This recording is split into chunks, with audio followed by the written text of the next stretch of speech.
لا شريك له ونشهد أن سيدنا وسندنا وحبيبنا وحبيب طبيبنا وطبيب قلوبنا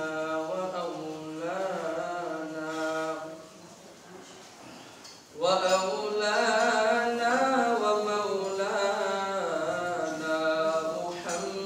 محمدا عبد الله ورسوله أرسله بالحق بشيرا ونذيرا وداعيا إلى الله بإذنه وسراجا وقمرا منيرا أما بعد فأعوذ بالله من الشيطان الرجيم بسم الله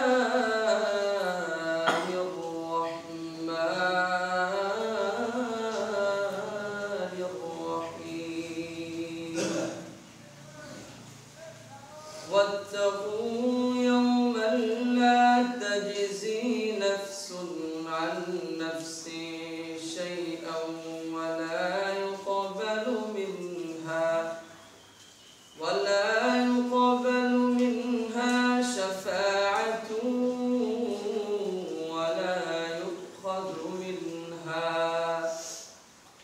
ولا يؤخذ منها عدل ولا هم ينصرون وقال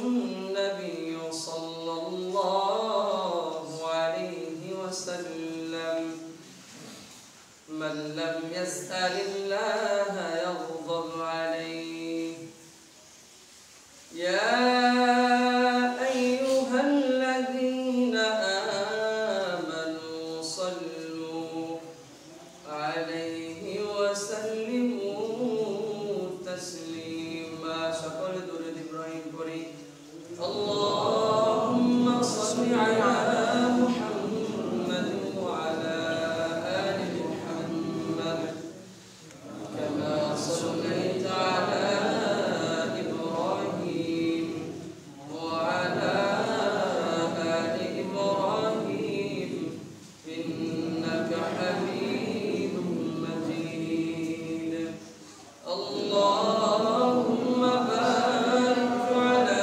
محمد وعلى آل محمد كما باركت على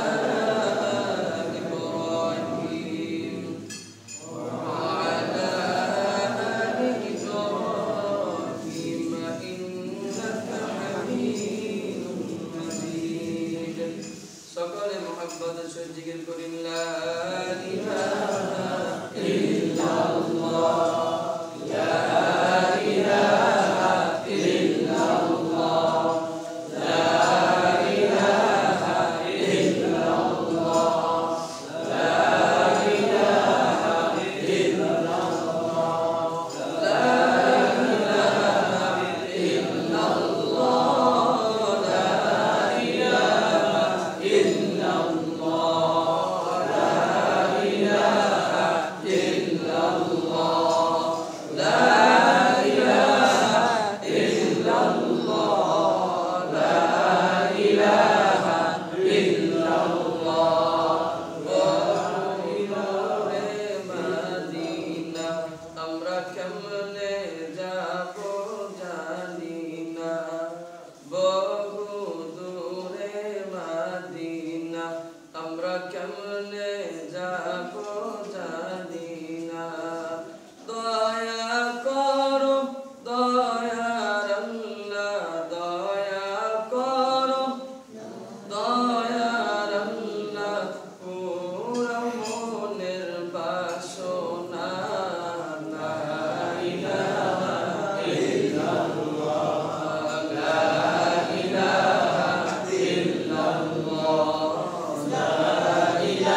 আলহামদুলিল্লাহ, মহান রব্বুল আলামিনের দরবারে লাখো কোটি শুকরিয়া যে মহান রব্বুল ইজ্জত আমি গুনাহগারকে এবং আপনাদেরকে আল্লাহর ঘর মসজিদে জুমার নামাজ আদায় করার জন্য আসার এবং বসার সুযোগ করে দিয়েছেন, তৌফিক দিয়েছেন।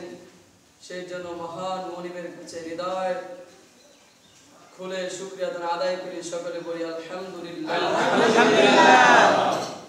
দেখেন, আজকে আমাদের সমাজে আমাদের মতো বহু মানুষ আছে, তারা কিন্তু এখনো মসজিদে আসতে পারেনি। এটা মালিক আমাদের উপর বিরাট ইহসান করেছেন, ভালোবাসার কারণেই মালিক আমাদেরকে আগে মসজিদে আসার মতো তৌফিক দান করেছেন। আমি আপনাদের সামনে এর আগে এক শুক্রবার কিছু আলোচনা করেছিলাম যে মৃত্যুর পর আমাদের কি অবস্থা হবে। সেখানে আমরা দুনিয়াতে কোন কাজটা করলে মৃত্যুর পর আমরা শান্তি পাবো, আর কি কাজ করলে মৃত্যুর পর আমাদের জন্য কবরে আযাব রয়েছে, এই বিষয়ে কিছু কথা বলেছিলাম। এই সপ্তাহ আল্লাহ যদি তৌফিক দান করেন অল্প কিছু কথা বলবো যে কবর অবস্থা নিয়ে, ওপারে আমাদের সঙ্গী সাথী নিয়ে আল্লাহ যদি তৌফিক দান করেন ইনশাআল্লাহ। আমি আপনাদের সামনে একখানা আয়াতে কারিমা তেলাওয়াত করেছি। এই আয়াতে কারিমা আল্লাহ পাক রব্বুল আলামিন বলে দিয়েছেন, আল্লাযিল্লাহু ইয়াওমা ইযিন বা'দুহুম লিবা'দিন আদুউন ইল্লাল মুত্তাকিন। দুনিয়ার বুকে আমরা মানুষের সাথে বন্ধুত্ব করি, দুনিয়ার বুকে চলার ক্ষেত্রে সব জায়গায় আমরা একে অপরের সাথে বন্ধুত্ব করি। আল্লাহ পাক রব্বুল আলামিন এই আয়াতে কারিমা ভিতরে উল্লেখ করে দিয়েছেন, বান্দারে আমার ভালো করে বুঝে নাও, ভালো করে শুনে নাও, তুমি যখন এই পৃথিবীর বুক থেকে একদিন বিদায় নিয়ে আমার কাছে চলে আসবে রে বান্দা, ওই মুহূর্তে ওই কঠিন সময় কোনো বন্ধু বান্ধব কোনো কাজ আসবে না, অথচ সবাই তোমার শত্রু হয়ে যাবে, কোনো উপকারে আসবে না। অতএব ইল্লাল মুত্তাকিন, তবে নেককার পরহেজগার মুত্তাকি বন্ধু ব্যতীত। কারা ব্যতীত? মুত্তাকি পরহেজগার, যারা আল্লাহকে ভয় করে তারা ব্যতীত কোনো বন্ধু সেদিন কি করবে না, আমার উপরে আসবে না। আসবে তো দূরে গেল, তো তারা কি হবে, আমার শত্রু হয়ে যাবে। ইল্লাল মুত্তাকিন, মুত্তাকি বন্ধু ব্যতীত। আজ আমরা দুনিয়ার বুকে দুনিয়ার লাইনে তাকাইলে দেখতে পাই আমরা দুনিয়ার মানুষের সাথে বন্ধুত্ব করি। আমি 5 ওয়াক্ত নামাজি, আমি 5 ওয়াক্ত মসজিদ থেকে আযান হলে আমি সবার আগে মসজিদে আইসা পড়ি। দুনিয়ার বুকে আমি এমন একটা মানুষের সাথে বন্ধুত্ব করলাম যে মানুষটা আযান হয় ঠিকই কিন্তু মসজিদে আসে না। আমি এমন একটা মানুষের সাথে বন্ধুত্ব করলাম যে মানুষটা 1 ওয়াক্ত নামাজ আদায় করে না। এমন একটা মানুষের সাথে আমি বন্ধুত্ব করলাম যে মানুষটা সদা সর্বদা মালিকের নাফরমানিতে লিপ্ত থাকে। এমন একটা মানুষের সাথে আমি বন্ধুত্ব করলাম যে মানুষটা আল্লাহর নাফরমানিতে লিপ্ত থাকে। যখন আমি ওই বান্দার সাথে বন্ধুত্ব করলাম, আমি 5 ওয়াক্ত নামাজ পড়ি, একদিন এমন করতে করতে আমি যখন ওই নাফরমান বান্দার সাথে বন্ধু করলাম, একদিন এমন করতে করতে বন্ধুর ধোঁকায় পড়তে পড়তে 1 ওয়াক্ত করতে করতে এমন একটা সময় আসবে যে আগে আমি 5 ওয়াক্ত নামাজ মসজিদে আদায় করতাম, এখন ওই বন্ধুর সাথে বন্ধুত্বতা করার কারণে 5 ওয়াক্ত দূরের কথা এখন 2 ওয়াক্ত নামাজও ঠিক মতো মসজিদে আদায় হয় না। এমন আছে কিনা আমাদের নজিরে? আছে না? আছে। আর একটা মানুষ, আপনি নামাজ পড়েন না, আপনি ইবাদত করেন না, কিন্তু সৎ মুত্তাকি পরহেজগার একটা মানুষের সাথে আপনি বন্ধুত্ব করলেন, এমন একটা সময় দেখা যায় ওই বন্ধু আপনাকে মসজিদ থেকে যখন আযান হয় আল্লাহু আকবার বলে মুয়াজ্জিন যখন ডাক দেয়, ওই বন্ধু বলে, বন্ধু এতক্ষণ তোমার সাথে আমি কথা বলেছি, দুনিয়ার সবকিছু তোমার সাথে আমি পরামর্শ করে করি, তুমি আর আমি একসাথে চলাফেরা করি, অথচ মসজিদ থেকে আযান হয়ে গেছে, এখন আর দেরি করা যাবে না, চলো চলো আমরা একসাথে মালিকের হুকুম আদায় চলে যায়, ওই বন্ধু একদিন দুই দিন এমন করতে করতে যখন ওই বন্ধুকে দাওয়াত দিতে থাকবে, এমন একটা সময় আসবে, এমন একটা মুহূর্ত আসবে, ওই বন্ধু যেই বন্ধু এক ওয়াক্ত নামাজ মসজিদে এসে আদায় করতো না, এমন একটা সময় হবে ওই বন্ধু আল্লাহর রহমতে 5 ওয়াক্ত নামাজি হয়ে যাবে। সুবহানাল্লাহ। কেমন হয় না দুনিয়া? অবশ্যই হয়। একটা মানুষ, আপনি যখন ভালো মানুষের সাথে বন্ধুত্ব করবেন, এই বন্ধুত্ব দুনিয়াতে আপনি কি করবে? শান্তিময় রাখবে, ভালো পরামর্শ দিবে, এবং কি আপনাকে যে নামাজি বানানো এই বন্ধু আপনাকে কিয়ামতের দিনে ভুলবে না। ইল্লাল মুত্তাকিন, খাঁটি বন্ধুত্ব, পরহেজগার বন্ধুত্ব, ওই কিয়ামতের মধ্যে আপনার কি হবে? সঙ্গী হবে। আর যাদের সাথে আমরা দুনিয়ার বন্ধুত্ব করি, বিভিন্ন পর্যায়ে বন্ধুত্ব করি, এই আমরা অনেক নেতা নেতা যে যা আছে সবার সাথে আমরা মহব্বতের খাতির রাখি, তারা কি কিয়ামতের দিনে আমাদের কাজে আসবে? কাজে আসবে না দূরের কথা, নিজের শত্রু হয়ে দাঁড়াবে কিয়ামতের ময়দানে। ঠিক, কাজে তো দূরের কথা, কি হবে? নিজের শত্রু হবে। কেউ স্ত্রী, পরিবার, পরিজন, ছেলে সন্তান কেউ তো আসবে না, অথচ তারা শত্রু হয়ে আমার বিরুদ্ধে সাক্ষী দেবে সেদিন। আজ আমরা কি করছি? কোন মানুষের সাথে বন্ধুত্ব করতেছি? সেটি নামাজি না বেনামাজি? আর যদি আপনার আমি দুনিয়ার লাইনে কোরআন সহি শুদ্ধ করে পড়তে পারি না, ঠিকমতো হরফ উচ্চারণ করে পড়তে পারি না, এমন একটা মানুষের সাথে বন্ধুত্ব করলাম যে বন্ধুত্বের মাধ্যমে আমি ওই বন্ধু থেকে কালামুল্লাহ শরীফ শিখতে নিলাম, সহি শুদ্ধ করে পড়তে পারি, এমন একটা মানুষের সাথে বন্ধুত্ব করলাম, আমি ঠিকমতো নামাজ আদায় করতে পারি না, ঠিকমতো রুকু করতে পারি না, ঠিকমতো সিজদা আমি করতে পারি না, এমন একটা আলেমের সাথে আমি বন্ধুত্ব করলাম, ওই আলেমের মাধ্যমে আমি আমার জীবনের সবকিছু তার সাথে পরামর্শ করে কোরআন সবকিছু, নামাজ কিভাবে পড়তে হয়, রোজা কিভাবে রাখতে হয়, যাকাত কিভাবে দিতে হয়, সবকিছু আমি তার সাথে যখন পরামর্শ করব, ওই খাঁটি আলেম বন্ধু আমার আপনার কিয়ামতের দিন বিরুদ্ধে যাবে না, অথচ ওই আলেম বন্ধু আমার আপনার কিয়ামতের দিন সঙ্গে হবে, উপকারে আসবে। ভাবেন আপনি কার সাথে বন্ধুত্ব করবেন, কার সাথে করণীয়, আর আপনি বর্তমান কার সাথে চলাফেরা করতেছেন। একটা কথা আছে বাংলায় যে সৎসঙ্গে স্বর্গবাস, অসৎসঙ্গে সর্বনাশ, একটা বাস্তব পরিণতি কথা। আপনি যদি একটা ভালো মানুষের সাথে চলাফেরা করেন, আস্তে আস্তে আপনার ভিতরে কি হবে? ওই ভালো কাজটার প্রভাব পড়বে, আস্তে আস্তে আপনিও ভালো দিকে চলে যাবেন। আর যদি আপনি একটা নাফরমান বান্দার সাথে চলতে থাকেন, আস্তে আস্তে তার ভিতরে যে গুণগুলো আছে ওটা আপনার ভিতরে প্রবেশ করবে, আস্তে আস্তে আপনিও নাফরমান লিপ্ত হয়ে যাবেন। অথচ আমরা দুনিয়াতে এসেছি, চলে যেতেই হবে মালিকের হুকুম, মালিকের হুকুমে আসছে, আবার মালিকের হুকুমে চলে যেতে হবে। কার সাথে চললে, কোন দিক চললে আমরা মালিককে খুশি করতে পারবো, সেই দিক চলা, সেই দিক বুঝে শুনে চলতে হবে আমাদের।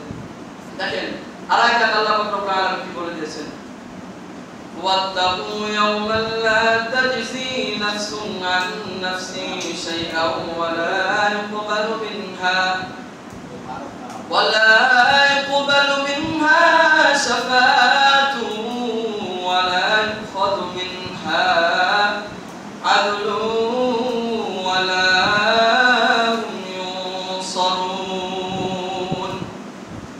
আল্লাহ পাক রব্বুল আলামিন এই আয়াতে উল্লেখ করে দিয়েছেন, ওই কিয়ামতের ময়দানে কেউ কারো উপকার আসবে না, কেউ কারোর কাছে আসবে না, কেউ কারো ব্যাপারে, কেউ কারোর জন্য আল্লাহ পাক রব্বুল আলামিনের কাছে সুপারিশ করতে পারবে না, কারো সুপারিশ গ্রহণযোগ্য হবে না, এবং কোন ভাবে কোন কায়দা কৌশলে কোন সহযোগিতা করার কোন সিস্টেম নাই, কেউ কোন সহযোগিতা করতে পারবে না ওই কঠিন ময়দানে। অথচ আমরা যদি দুনিয়ার বুকে পেরেশান হয়ে যায়, একটা বিপদে পড়ে যায়, এক ভাই না দাঁড়ালে আরেক ভাই আমার পাশে দাঁড়ায়, সেই কঠিন ময়দানে কে আমার পাশে দাঁড়াবে, কে আমার পাশে থাকবে যদি মালিক আমার বিরুদ্ধে চলে যায়? ওই কঠিন ময়দানে যেদিন কেউ কারো বুকে আসবে না,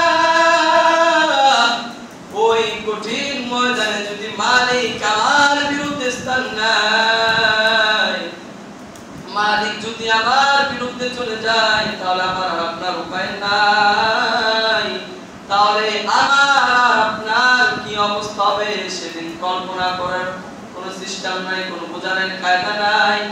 একমাত্র ওই দিন আপনি বুঝতে পারবেন যে দুনিয়াতে থাকতে আপনি কত বড় মারাত্মক ভুল করেছেন। ওই দিন ব্যতীত কোনো মানুষ, পৃথিবীর মানুষ এটা বলে বোঝানো সম্ভব হবে না যে আজ আমরা কত বড় ভুলের মধ্যে আছি। মালিকের হুকুম থেকে ছেড়ে দিতেছি, মনে কষ্ট লাগে না? মালিকের হুকুমকে আমরা ছেড়ে দিতেছি, দিলে ব্যথা লাগে না? কোন অনুভব হয় না? সেদিন আমাদের কি অবস্থা হবে? আজ আমি এই মেম্বার থেকে যতই বলি না কেন, ওদিন এই শাস্তি হবে, সেই শাস্তি হবে। আপনি যদি আপনার বিবেক দিয়ে ঠান্ডা মাথায় চিন্তা না করেন, না ভাবেন, আমি আপনাকে যতই বলি না কেন আপনার ভিতরে সংশোধন হবে না, পরিবর্তন আসবে না। আপনি চিন্তা করে চলতে হবে, হায় আমি কি করতেছি, এই মুহূর্তে যদি আমি মারা যাই তাহলে আমার অবস্থা কি হবে? এই মুহূর্তে যদি আমি এই পৃথিবীর বুক থেকে চলে যাই তাহলে আমার অবস্থা কি হবে? কোন জায়গায় আমার স্থান হবে? আমি কি জাহান্নামে যাব নাকি আমি জান্নাতে যাব? এটা আমরা কতটুকু চিন্তা করলাম, কতটুকু ভেবেছি যে আমি কি করতেছি, হায় হায় আমি কি করতেছি, কি করতেছি। এই মুহূর্তে আমার মালিক যদি আমাকে পৃথিবীর বুক থেকে উঠিয়ে নেয় তাহলে কবরের প্রশ্ন কি আমি সঠিকভাবে দিতে পারবো কিনা? আমার যদি কবরের প্রশ্ন আসতে যায়, আমার সাথে সাথে ওই মুহূর্তখানে আমার আযাব শুরু হয়ে যাবে।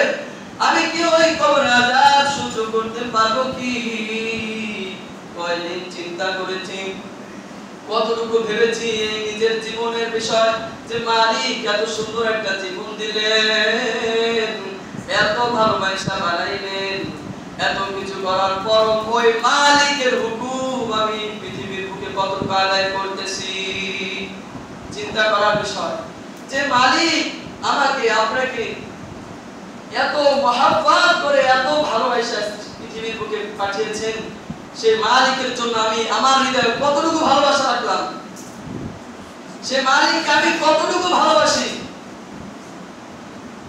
যে মালিক কালামুল্লাহ ইরশাদ করে দিয়েছেন, লা তাকুনাতু বিরহমাতিল্লাহ ইন্নাল্লাহা ইয়াগফিরুদ যুনুবা জামিআ। বান্দা তুই আমার কাছ থেকে নিরাশ হইস না, তুই যত বড় অন্যায় করিস না কেন আমার মালিক আমার কাছে ফিরে আয়, আমার কাছে তওবা কর। বান্দা তুই জমিনে পয়সা তওবা করতে দেরি আর আমি মালিক আসমান থেকে তোর তওবা আমি কবুল করতে দেরি করব না। সুবহানাল্লাহ। দেখেন কত ভালোবাসেন মালিক। বান্দা গুনাহ করবে, আল্লাহ বলেন বান্দা তুই গুনাহ করছো, তওবা কর, আমি মালিক কি করব? ক্ষমা করে দেব। তারপর কি করে না, মালিক আমাদের আযাব দেয় না যে বান্দা আসবে একদিন আমার কাছে আসবে, তওবার দরজায় ফিরে আসবে, আমার কাছে বান্দা তওবা করবে, আমার কাছে বান্দা কান্নাকাটি করবে, ওদিন বান্দাকে মাফ করে দিব। মালিক চাইলে আমাদেরকে ধ্বংস করে দিতে পারেন না? অবশ্যই পারেন। এক সেকেন্ডের লাগে, এক সেকেন্ডের প্রয়োজন আমাদের ধ্বংস করতে, কেন করেন না? মালিকের ভালোবাসা আছে, মালিকের মহব্বত আছে আমাদের প্রতি, এই জন্য মালিক কি করেন আমাদের ধ্বংস করেন না। নারে আমরা যে অন্যায় করি, পৃথিবীতে যে অপরাধ আমরা করি, যেইভাবে যেই কত মানুষকে আমরা কষ্ট দেই, এটা আসলে কি ঠিক? আপনারা বলেন কখনোই ঠিক না। একটা মানুষকে আমরা নানান ভাবে কষ্ট দিয়ে থাকি, এই কষ্টতে আপনি অনুভব করেন যে আমি আমার ভাইকে কষ্ট দিতেছি, এই কষ্ট আপনি অনুভব করেন, আপনার কাছে কতটুকু কষ্ট লাগবে এটা যদি আপনি ভাবেন তাহলে আপনার দ্বারা কোনো কি হবে না, অন্য ভাই আপনার দ্বারা কষ্ট পাবে না। যে আমি এই মুহূর্তে তার একটা বিষয় নিয়ে কষ্ট দিতেছি, এই বিষয় এই মুহূর্তে যে আমি তার স্থানে যদি আমি থাকতাম তাহলে আমি কি করতাম, আমার কাছে কতটুকু কষ্ট লাগতো। এই বিষয়টা যদি আমরা দুনিয়াতে ভেবে চিন্তে চলি তাহলে আমার দ্বারা কোনো ভাই কি হবে না, কোনো মুসলিম ভাই কষ্ট পাবে না। দেখেন আমরা পৃথিবী থেকে চলে যাব, রাসূল সাল্লাল্লাহু আলাইহি ওয়াসাল্লাম একটা হাদিস শুনাইতে আপনাদেরকে, যেহেতু চলে যেতে হবে থাকতে পারবো না, আমি একটা কথা বেশি বলি যে আমরা মালিকের হুকুমে এসেছি, আবার মালিকের হুকুমে চলে যেতে হবে। কেউ থাকতে পেরেছে পৃথিবীর বুকে? আপনারা বলেন পেরেছে কেউ? কেউ পারে নাই। আপনি কোন আশায় বসে আছেন এখনো? কোন আশায় বসে আছেন যে পৃথিবীতে থাকবেন, এখনো গুনাহ করতেছেন যে আমি পৃথিবীতে বেঁচে আছি, গুনাহ করতেছি যে আমি মনে হয় বেঁচে থাকবো পৃথিবীতে, নাকি? একদিন সবারে চলে যেতে হবে, গুনাহ ছাড়তেই হবে। কিন্তু গুনাহ ছাড়া কি কঠিন? নফসের বিরুদ্ধে জিহাদ করতে হবে, শয়তানের বিরুদ্ধে জিহাদ করে হলো আমাদের কি করতে হবে? গুনাহ ছাড়তে হবে। আল্লাহ আমাদেরকে তৌফিক দান করুন, আমিন। রাসূলুল্লাহ সাল্লাল্লাহু আলাইহি ওয়াসাল্লাম তার এক হাদিসে বলেছেন, যখন এই পৃথিবীর বুক থেকে কোনো মুত্তাকি, কোনো পরহেজগার বান্দা বিদায় নেয়, তাকে যখন তার পরিবার পরিজন যখন তাকে অন্তকাল কবরে দাফন করে দিয়ে আসে, ওই কবর তখন তাকে স্বাগত জানায় আর বলতে থাকে, তুমি ধন্য হয়েছো, আমি আজ কবর তোমাকে স্বাগত জানাই। পৃথিবীর বুকে যে সকল মানুষ আমার বুকে চলাচল করেছে, তার মধ্যে তুমি ছিলে প্রিয়, আজ তুমি আমার বুকে শুয়েছো। পৃথিবীর মানুষ তোমাকে আমার বুকে দাফন করে দিয়ে চলে গেছে, কেউ নাই, কেউ তোমার পাশে নাই। আমি কবর, তুমি পৃথিবীর বুকে থাকাকালীন আমার উপরটা যখন তুমি হাঁটাচলা করতে, তুমি মালিকের খুব পছন্দ ছিলে, তুমি মালিকের ইবাদত করতে, তাই আমি কবর তোমাকে স্বাগত জানাইলাম। এবং এই কথা বলার সাথে সাথে ওই বান্দা, ওই বান্দির চোখের যতটুকু দৃষ্টি শক্তি আছে, যতটুকু পাওয়ার আছে, সে যখন তার ডানে তাকাইবে, বামে তাকাইবে, যতটুকু পরিমাণ তার চোখের দৃষ্টি শক্তি যাবে, ততটুকু পরিমাণ তার কবর প্রশস্ত হয়ে যাবে। সুবহানাল্লাহ। শুধু তাই নয়, কবরটা এত প্রশস্ত হয়ে যাবে, এবার প্রশস্ত হয়ে যাওয়ার পর আল্লাহ পাক রব্বুল আলামিনের পক্ষ থেকে জান্নাতের একটি ফটক তার জন্য খুলে দেওয়া হবে। সুবহানাল্লাহ। দেখেন, কোন মুত্তাকি পরহেজগার বান্দা যখন মারা যায়, তখন ওই বান্দা যখন আমরা যখন তাকে কবর দাফন করে দিয়ে আসি, তখন কবর তাকে স্বাগত জানাতে থাকে যে পৃথিবীর বুকে যখন তুমি আমার উপর চলাফেরা করেছিলে, তখন তুমি প্রিয় বান্দা ছিলে মালিকের কাছে। এখন পৃথিবীর মানুষ কেউ তোমাকে রাখে নাই, এখানে আমার বুকে তোমাকে দাফন দিয়ে গিয়েছে, অথচ আজ আমি তোমার সাথে কত সুন্দর, কত ভালো ব্যবহার করে তুমি আজ তুমি এটা অনুভব করো। আজকে তুমি এটা দেখতে পারবে যে আমি কবর কত সুন্দর ব্যবহার করো তোমার সাথে। এটা কাদের জন্য? যারা মুত্তাকি, পরহেজগার, যারা দুনিয়াতে আল্লাহ কি করছে, হুকুম মেনে চলেছে, তাদের জন্য কি এই শান্তির অফার। আর যারা আল্লাহ তাআলা নাফরমানি করেছে, তাদের জন্য কি দেখেন। রাসূলুল্লাহ সাল্লাল্লাহু আলাইহি ওয়াসাল্লাম বলেছেন, যদি কোনো কাফের এই পৃথিবীর বুক থেকে চলে যায়, যদি কোনো নাফরমান বান্দা পৃথিবীর বুক থেকে চলে যায়, ওই বান্দাকে যখন এক এক করে মানুষ জানাজা শেষ করে কবরস্থানের দিকে নিয়ে যায়, ওই বান্দাকে যখন কবরের বুকে শুয়ে দেওয়া হয়, একে একে সবাই চলে আসে, তখন ওই কবর তাকে উদ্দেশ্য করে বলতে থাকে, আরে নাফরমান, পৃথিবীর বুকে আমার উপর যে সকল মানুষ চলাফেরা করেছে, তাদের মধ্যে তুই ছিলি নিকৃষ্ট বান্দা, তুই মালিকের হুকুম মানিস নাই, তুই আল্লাহ পাক রব্বুল আলামিনের নাফরমানি করেছ। দুনিয়ার বুকে তুই যতদিন জীবিত ছিলি, তুই মালিকের খুশি করে আসতে পারিস নাই। তুই যেখানে জাতি শুধু মালিকের নাফরমানিতে লিপ্ত থাকতি, তুই যেখানে জাতি শুধু গুনাহ ছাড়া তোর ভিতরে তেমন কিছু ছিল না। আজ দুনিয়ার মানুষ যখন আমার বুকে তোকে রেখে গেল, কেউ তোকে পৃথিবীর বুকে রাখলো না। আজ বান্দা তুই বুঝতে পারবি আমি কবর কত ভয়ঙ্কর, আমি কবর কত কঠিন জায়গা।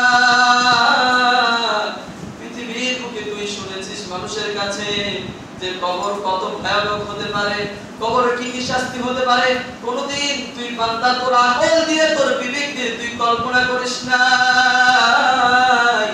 আজ তোর কোনো কল্পনার প্রয়োজন নাই, কোনো ভাবার চিন্তা নাই। আজ বান্দা তুই নিজে এই আযাব ভোগ করতে চলেছিস, আজ তোর কোনো চিন্তার কারণ নাই। দুনিয়ার বুকে তুই যদি একটু চিন্তা করতি, হায় হায় আমি কি করতেছি, আমাকে যখন অন্ধকার কবরে আসা হবে, আমি কি অবস্থা হবে আমার, কিভাবে আমি একা থাকবো ওই অন্ধকার কবরে, কিভাবে আমি জীবন যাপন করব। এটা যদি বান্দা তুই দুনিয়াতে জীবিত থাকাকালীন চিন্তা করতি, আজ তাহলে তোর এই শাস্তিগুলো ভোগ করতে হতো না।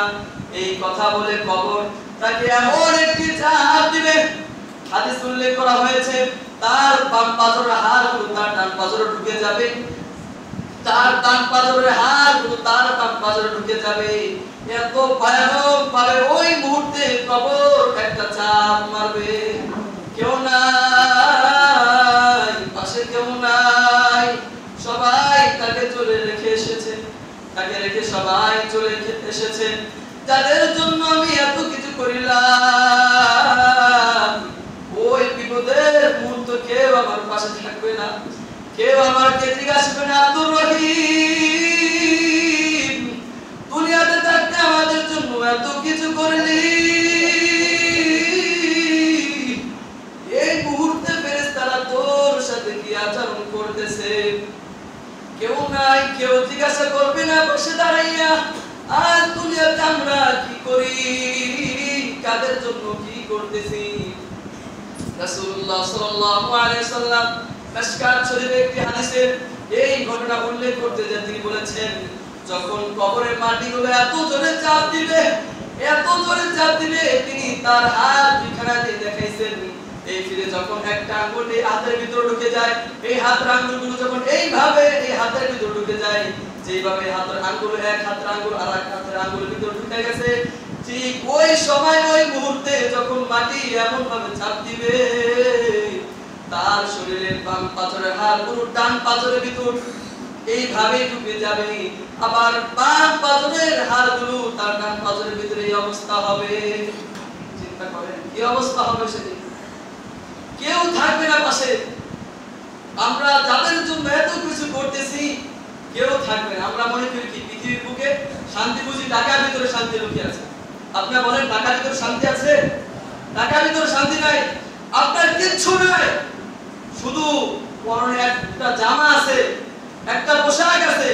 আপনি যদি একটা পোশাক পেয়ে মালিকের শুকরিয়া আদায় করেন, মালিকের ইবাদতে লিপ্ত থাকেন, আপনি যতটুকু আপনার ভিতরে শান্তি অনুভব করতে পারবেন। আপনি যদি কোটি কোটি টাকার মালিক হন, ওই অতটুকু শান্তি আপনার ভিতরে আসবে।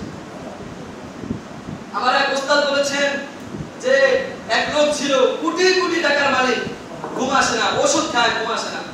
একদিন ছাদে গেছে, মরে যাবে, পৃথিবীর বেশি তাকে আত্মহত্যা করবে, নিচে থেকে পাগল একটা বস্তা দিয়ে মাথা ঘুমাইতেছে শান্তির মতো।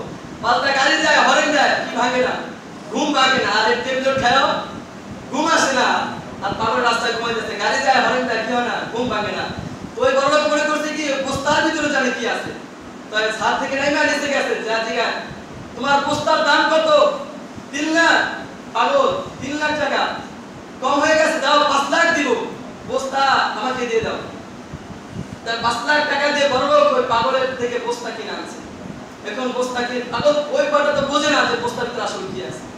এখন টাকা যখন পাগল পাইছে, এখন পাগলের চিন্তা হয়ে গেছে, পাগলের কিছু টাকা বোঝেছে, এটা দোকানদারের কাছে দিলে আমাকে দোকানদার কিছু দিবে। এখন চিন্তা হয়ে গেছে, এতগুলো কাগজ আমার কাছে দিয়ে গেল, কোথায় রাখবো, কোথায় রাখবে কাগজগুলো? যদি আমাকে ডাকাতে ধরে, আমাকে যদি এই টাকাগুলোর জন্য হত্যা করে ফেলে, এই একটা চিন্তা মাথায় ঢুকে গেছে। এতক্ষণ সে বস্তা মাথায় দিয়ে রাস্তার পাশে ঘুমাইতেছে, গাড়ি যায়, হরেন যায়, ঘুম পাবে না, কিন্তু এখন আর ঘুম আসে না। কোথায় রাখবো, কোথায় কি করবে, ঘুম আসে না। টাকা কি ঘুম? টাকা কি শান্তির জিনিস? কখনো হতে পারে টাকা শান্তির জিনিস। আর আমরা কোনটার কিছু দৌড়াইতেছি? শান্তি কোথায় আর আমরা কোথায় দৌড়াইতেছি? শান্তি আছে একমাত্র মালিকের ইবাদতের ভিতরে। আজ আমরা সেটা বাদ দিয়ে টাকার পিছনে, দুনিয়ার পিছনে, শান্তির পিছনে দৌড়াইতেছি। কোনটার পিছনে আমাদের দৌড়ানোর কথা উচিত ছিল, আজ আমরা এই মুহূর্তে কোনটার পিছনে দৌড়াইতেছি? কি করণীয় ছিল আমাদের, আজ আমরা কি করেছি? চিন্তার বিষয়। ওপারে আমরা কতটুকু আমল করলাম, সেখানে আমল ব্যতীত কিচ্ছু থাকবে না, কোনো উপকার, কেউ কার উপকার আসবে না। আজ আমরা কতটুকু আমল করলাম, মালিকের কতটুকু হুকুম আদায় করলাম। আমি যদি মারা যাই, আমি কি জান্নাত পাবো না জাহান্নাম পাবো? এটা জানে কে? যে আমল করছে আপনার, সে নিজে জানে। আমি কতটুকু আমল করলাম, এই আমল দ্বারা আমি জান্নাত পাবো, পাওয়া সম্ভব না সম্ভব? চিন্তা করা দরকার। আমরা যখন রাতে ঘুমাইতে যাই বাড়ির সাথে মাথাটা কিন্তু চিন্তা করবো, পারবো ইনশাআল্লাহ। দেখবেন আপনি অবশ্যই, আপনি যদি চিন্তা করেন অবশ্যই আপনার আমলে পরিণত হবেই হবে ইনশাআল্লাহ। যাই হোক, এতক্ষণ যে কথাগুলো আমি গুনাহগার বললাম, আল্লাহ পাক রব্বুল আলামিন সর্বপ্রথম জানি এই কথাগুলো আমি গুনাহগার, বান্দাকে আমল করার মতো তৌফিক দান করুন, আমিন। এবং আমাদের সকলকে এই কথাগুলোর উপর মেনে চলে আল্লাহ পাক রব্বুল আলামিনের যে পথ আল্লাহ পাক রব্বুল আলামিন আমাদেরকে বলেছেন, যে পথে চললে মালিক খুশি হবেন, যে পথে চললে আমরা জাহান্নাম থেকে বেঁচে জান্নাতে যেতে পারবো, আল্লাহ পাক রব্বুল আলামিন আমাদের যেন সেই পথের অনুসরণ বানিয়ে দেয় এবং আমাদের জন্য মালিক সেই পথে চলার মতো তৌফিক দান করেন, আমিন। ওয়া আখিরু দাওয়ানা আলহামদুলিল্লাহি রাব্বিল আলামিন।